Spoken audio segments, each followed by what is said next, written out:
Chers amis, Shalom Shuv, Bracha, Ve'atzlacha pour cette journée du 18 du mois de Tammuz, Be'ezrat Hashem. On n'écoute pas de musique, certes, mais on peut écouter de la Torah au rythme de notre cœur, avec l'aide d'Hashem, pour ce mercredi 24 du mois de juillet, Yud Chet du mois de Tammuz. Je suis racheté par Rachel pour ses enfants, Be'ezrat Hashem, David et Sarah Nazari. Réussite, santé, bonheur, Yeshuot, Venechamot, Ahava, Ve'arva, Shalom, Ve'reut. Une grande réfouache lema pour tous nos blessés, pour tous nos otages qui reviennent vite à la maison, qu'on n'entende que de bonnes nouvelles, Gzerot Tovot, Vechayalenu, Bezrat Hashem, que Dieu les protège, Kol Am Israël, Bechol Atar Ve'atar, pas simplement les Juifs d'Eret Israël, les Juifs du monde entier, que Dieu vous protège et vous bénisse sur tous vos chemins. Et merci à Rachel Chouv d'avoir acheté un deuxième chiour chez nous. Todarabah, ça nous aide, puisque cet argent peut être tout à fait prélevé du Maaser, et vous recevez un serfa pour lequel nous pouvons payer nos avrechim, aider les familles et autres. Be'ezrat Hashem. Cette paracha de Pinchas cache un secret extraordinaire. Et ce que ne savent pas les gens, peut-être que oui, peut-être que non, en tout cas c'est ce que je partage avec vous, c'est que cette paracha aurait dû porter normalement le nom de Moshe, et non pas de Pinchas. Écoutez bien ce qu'on va étudier, puisque nous allons comprendre ensemble l'importance de ce qui s'est passé avec Moshe Rabbeinu, qui fait partie des quelques tzadikim sur lesquels nous ne savons pas où est sa sépulture. Et la question, c'est de savoir pourquoi on ne sait pas où est la sépulture de Moshe Rabbeinu. Sur ce, nos chachamim nous ont déjà dit que si on avait su où était la sépulture de Moshe Rabbeinu, il nous aurait suffi d'aller sur sa tombe, et que quoi que l'on demande, on aurait été exaucé. Donc, quelque part, un joker qui aurait annulé tous les décrets. Puisque si tu vas sur sa tombe, t'es exaucé. Donc on aurait pu aussi, disent les Chachamim, faire de son culte une idolâtrie, comme ça s'est passé il y a 2000 ans, où un groupe a décidé de créer une nouvelle religion et de faire d'une sépulture duquel il serait sorti à la vie, donc la copie de Moshe Rabbeinu qui est mort et qui est ressuscité le jour même de sa mort, c'est marqué comme ça dans la Gemara de Megillah, donc des fois il y a des scénarios qui sont repris, de chez nous les Juifs, bien sûr, pour lequel Moshe Rabbeinu est mort il est né le Zayin Be'adar, il est mort le Zayin Be'adar, il est ressuscité le Zayin Be'adar. Et ce qui est très curieux, c'est de savoir, mais où est son tombeau? Dans la Torah, on nous apprend que Moshe rendra son âme au Har Nevo. Le Midrash nous apprend que le fait que Moshe Rabbeinu ait rendu son âme démontre qu'il était humain. Pourquoi humain? Parce que les humains sont frappés de 10 malédictions depuis la faute originelle, dont la dernière est de rendre son âme.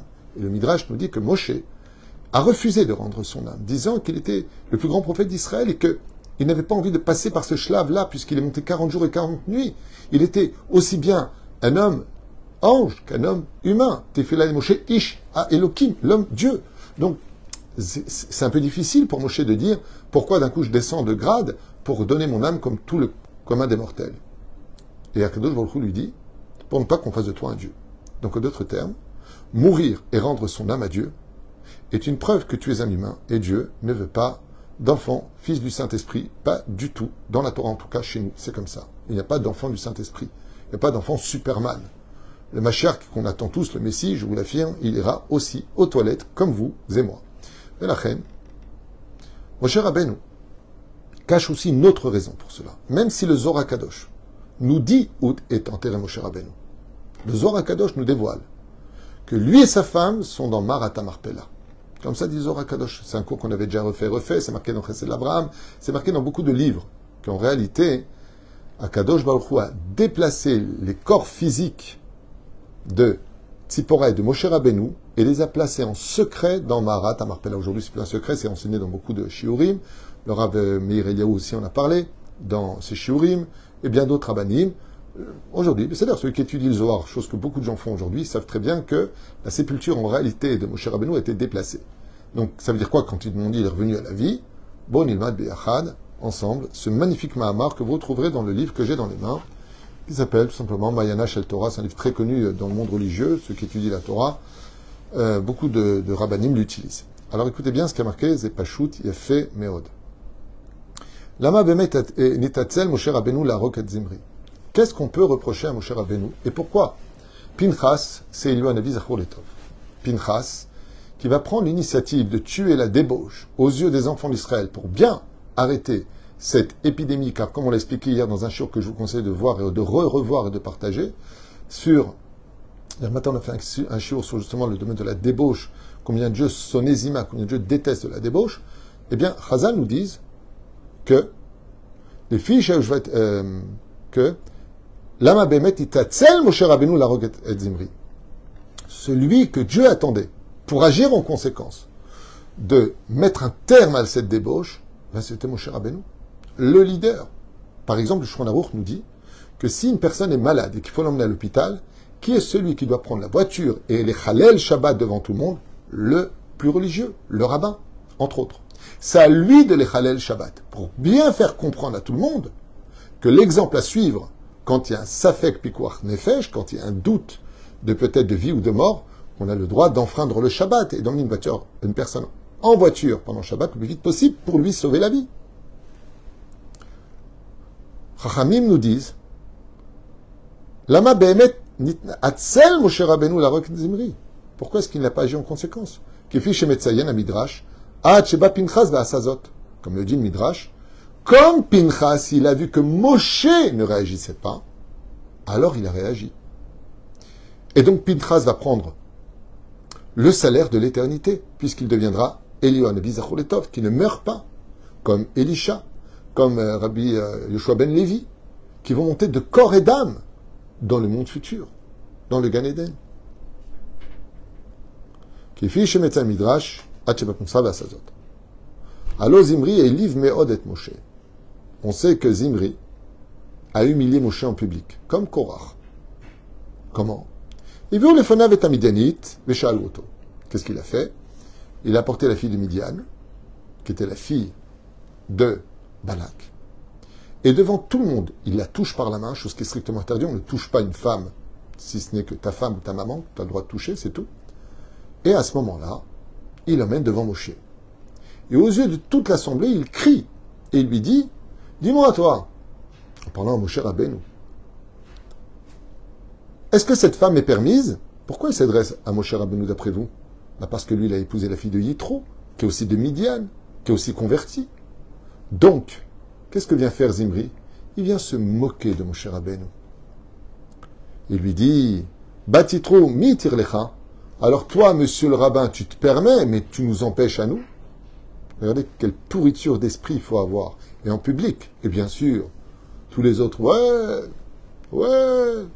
qui comprennent rien, au lieu d'écouter Bémet, comment se fait-il que et que?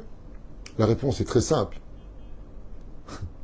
Convertis-la, qu'elle accepte sur elle les 613 mitzvot comme l'a fait Tzipora, après on en parlera. Là, tu prends une fille qui est venue pour te faire tomber. C'est le piège. Elle ne compte pas se convertir. Qu'est-ce que tu compares l'incomparable? C'est comme si que maintenant, un homme marié avec une convertie qui est Dat Moshe d'Israël, au consistoire, il est marié avec elle. Son frère, il vit avec une non-juive. Et il dit, pourquoi toi, t'as pas épousé une ancienne non-juive? Quel rapport? Mais quand on a un esprit tordu, alors on dit, ouais, il a raison. Pourquoi tu t'es permis et il n'est pas permis? Convertis-la, il n'y a pas de problème. Achat. Lachen nimna, mila asod davar, she'eno, ela, alacha, ve'en morin kach. Donc qu'est-ce qu'il a fait? Ils nous disent les chachamim, c'est pour cela, nimna mila asod davar. C'est pour ça que Moshe n'a pas agi. Pourquoi? Parce que ça voudrait dire que s'il avait agi, il aurait fait, soi-disant, donner raison à Zimri, en disant, alors puisque tu dis ça, je vais te tuer. Pourquoi? T'as pas d'argument? Et Moshe s'est tué. Pourquoi est-ce qu'il s'est tué? Parce que quand un rave est humilié et que le rave refuse d'agir, c'est qu'il laisse en réalité les autres agir. Lui, le rave, s'il dit quoi? C'est moi que tu traites de naze, tu vas voir ce que je vais te faire. C'est orgueilleux. Donc le rave, il reçoit, mais il attend que les élèves agissent. Mais la sod d'avar chez nous, alacha ve'en morin kach. Car il y a des choses qui sont alacha, mais on ne peut pas l'enseigner ainsi. Car si Moshe Rabbeinu disent les Chachamim, avait agi, ils auraient dit, ah, tu vois, Moshe Rabbeinu, il a été touché. Bon, il a voulu se venger. Oh, c'est l'honneur de Dieu, donc il ne s'agissait pas de mon honneur. Moshe Rabbeinu, il est tellement humble qu'il dit, tant que moi, tu me détruis, moi, j'accepte. tu touches à la Torah, tu as affaire à moi. C'est Moshe Rabbeinu. Et c'est pour cela que les tribus se moquaient de Pinchas, qui lui-même avait était un descendant par Éléazar, okay? Par Yitro. Car Pinchas lui-même était un descendant de Yitro. Il dit vrai, Elbon shel Zimri nagou gamalav. Et donc, ce qu'a dit Zimri à Moshe Rabbeinu, qui a été marié avec Tzipora, fille de Yitro, et Pinchas lui-même descendant de Yitro, s'est senti concerné par la question. Haya alav limana mimaase ken ot kedugmat Moshe. Donc Chazal, ils disent, c'est extraordinaire comme pensée. Si Moshe n'a pas réagi parce qu'il est Nagua Bedavar, c'est-à-dire qu'il est concerné par le problème, Pinchas aussi est concerné par le problème. Alors pourquoi a-t-il réagi? Et c'est pour cela que la Torah vient nous rappeler qu'il est le petit-fils de Aaron qui aimait la paix et poursuivait la paix, que ce qu'il a fait n'avait rien à voir avec une colère personnelle ou parce qu'il a été humilié lui personnellement. Et la Mechamat qui n'attachem tsevakot. Et donc, Pinchas, il était au même stade que Moshe, même si c'est Moshe qui a été agressé. Chazal nous dit, mais Pinchas, lui aussi est un descendant de Yitro, donc on aurait pu dire de lui, ah, toi tu réagis ici parce que toi aussi tu es un descendant de Yitro, donc lui il prend une femme de Midian, et toi tu viens d'une femme de Midian, résultat des courses, pourquoi tu as réagi? Et là, Pinchas va dépasser Moshe Rabbeinu. Malgré le fait que je sois vexé et humilié de ce qu'il vient de dire, je vais réagir. Non pas en mon nom, mais parce que je ne rentre pas dans les comptes de Dieu. Il fait de la débauche, et ça, Dieu n'aime pas ça, alors je vais l'arrêter. Voilà comment Pinchas réagit. Comme ça nous disent les Chachamim. Et maintenant on pose la question, d'accord, mais quel rapport mettant entre le fait que Moshe, on ne sait pas où est sa sépulture, et le maasé de Pinchas, l'action de Pinchas. Rabbi Yonatan Zal mefaresh ta'am lazeh shelo yada ish et gvurato shel Moshe Rabbeinu. Et à cause de ça, on ne saura pas où est le tombeau de Moshe.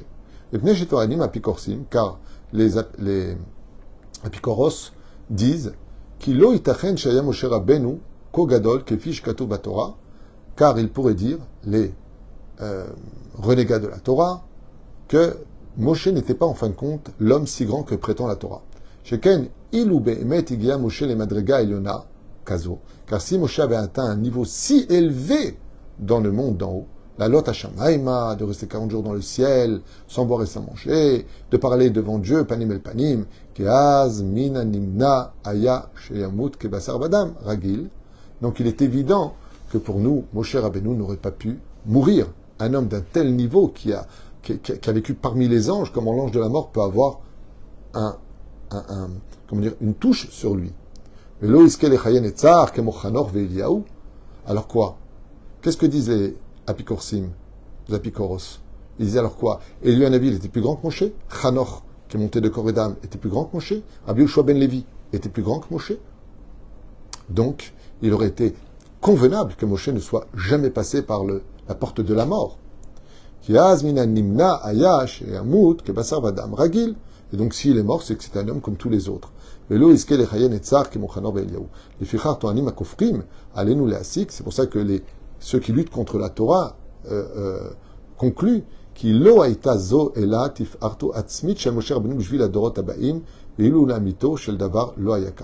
donc on vient ici relever un point extraordinaire que vient nous dire Rabbi Yonatan, pour ceux qui suivent le cours et qui étudient la Torah, parce que c'est un cours purement Torah, que aujourd'hui, le fait que Moshe Rabbeinu il soit mort, le ferait descendre en d'autres termes de niveau. Seulement ce qu'oublient les gens, c'est ce que dit la Gemara. S'ils acceptaient la Torah orale, ils auraient eu la réponse. Moshe, oui, il est passé par la porte de la mort, mais il est revenu à la vie tout de suite après. Moshe est revenu à la vie le 7 du mois de Hadar lui-même. Ce qui fait que le 7 du mois de Hadar, c'est le jour de sa naissance, de sa mort et de sa résurrection. Et c'est d'ailleurs la faute qu'a fait Aman. Aman, il a cherché quel est le jour fatidique des enfants d'Israël où je pourrais attaquer en conséquence. Le mois de Hadar. Pourquoi? Parce que Moshe est mort le mois de Hadar. Chazal lui dit, oui, mais il a aussi né le mois de Hadar. Il a ressuscité le mois de Hadar. Mais la reine, Moshe Rabbeinu alav shalom, s'est disqualifié de ne pas vivre éternellement parce qu'il est resté à sa place, au lieu de faire des comptes en disant, si je réagis moi, ils vont dire le peuple d'Israël que c'est mon honneur qui a été touché, donc je ne veux pas ceci et cela. ne rentre pas dans les comptes d'Hachem. Si tu vois un péché qui est fait, qui que tu sois, où que tu sois, tu dois dire à la personne, c'est bien sûr, il le reçoit. On ne parle pas d'aujourd'hui dans les temps modernes où de dire à une personne, t'as oublié ta kippa et tu dis, mêle-toi de tes affaires. Non, non. On parle de cette époque où on acceptait les remontrances, eh bien, d'agir en conséquence. Et si Moshe avait réagi, et que c'était lui qui avait tué Zimri Mansalou et Kozbi Batsour, il n'aurait pas connu la mort, comme Pinchas ne connaîtra pas la mort, puisque Pinchas deviendra le prophète, Elion Navi Zachor le Tov, qui montera dans le ciel, comme son élève aussi lui-même, Elisha, dans un char de feu de corps et d'âme.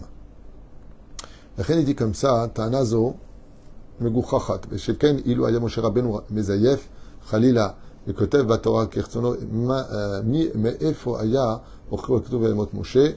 Donc ici après il approfondit un peu plus l'étude. Alum Yachol aya lichtov, ki Allah Chaya Shamayim ou Bechoch aya Magdil. Et donc il dit comme ça qu'on aurait pu faire croire dans la Torah que Moshe Rabbeinu en réalité est monté de corps et d'âme dans le ciel.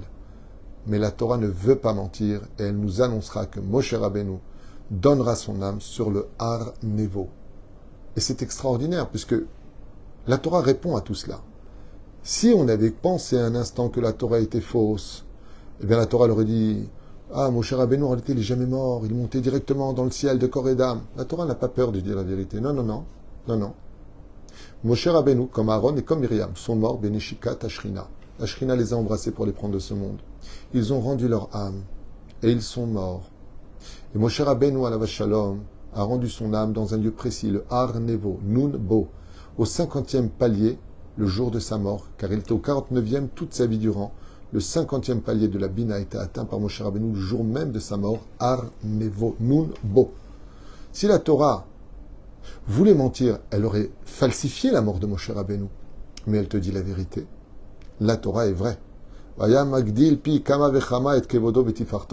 Et nos Chachamim nous disent, la Torah, si elle était fausse, elle aurait dit, Moshe Rabbeinu, il y a une main qui est venue le prendre dans un tapis volant et qui l'aurait emmené. Elle aurait inventé des choses pour faire de lui le plus grand de tous les prophètes, que personne ne puisse se mesurer à lui dans l'histoire, même de façon mensongère, bien sûr. Qu'est-ce qu'il y a marqué là-bas? Vayamot Moshe.